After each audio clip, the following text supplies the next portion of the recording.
Сәлеметсіздер ме? Бүгінгі сабағымыздың тақырыбы репликация механизмі, дезоксирибонуклеин қышқылы, Месселсмен-Сталь тәжірибесі, Чаргаф ережесі.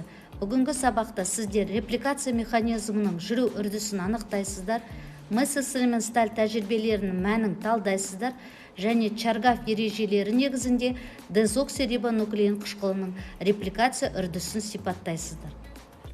ДНК-ның өздігінен екі еселену қабілеті репликациялану негізгі қызметі болып табылады. Репликация қате жібермейтін өте нақты механизм. Репликация деп ДНК-ның екі еселенуін айтады. Репликация нәтижесінде бір ДНК-дан сондай-ақ екі ДНК пайда болады. 1957 жылы Месселсмен-Сталь, Джон Уотсон және Криктің бактериялық клеткадағы ДНК-ның жартылай консервативті түрде екі еселену репликация жөніндегі көз қарасын дәлелдеді. Ал Стенд ДНК-ның екі еселенуінің үш түрін ұсынды. Бірінші түрі консервативтік, екіншісі жартылай консервативтілік, үшінші дисперсиялық. Месселсмен-Стальдың зерттеулері осы үшеуінің ішінен ДНК-ның жартылай консервативті екі еселену түрін таңдап алуға көмектесті.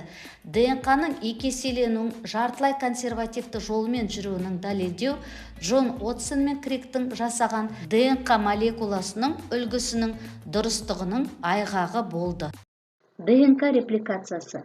ДНК молекуласы екі полинуклеотидті тізбегінен тұрады. Осындай тізбектерге 4 азотты негіздер аденин, гуанин, цитозин, тимин жатады. Тізбектегі азотты негіздерді комплементарлық принциппен анықтауға болады. Аденин тиминге, гуанин цитозинге комплементарлы.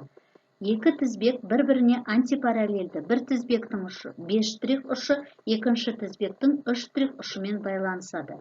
Репликацияның бірінші сатысында ДНК-ның екі тізбектерінің ажырауы жүзеге асады. Бұны геликаза энзимі атқарады.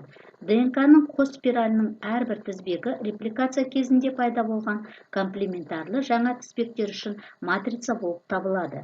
Энзим примазасы осы процесті бастайды. Примаза ДНК-ның кішкентай бөлігін түзеді. Оны праймер деп атайды. Бұл ДНК-ның жаңа тізбегінің түзілуі. Осы кезде ДНК полимеразасы деп аталатын энзим праймерге қосылып, ДНК-ның жаңа тізбегін түзеді. Полимераза ДНК негіздерінің бір бағытта 5 штрих ұшына, 3 штрих ұшына ғана қосылуы мүмкін. Бұл процесс үздіксіз жүріп отырады.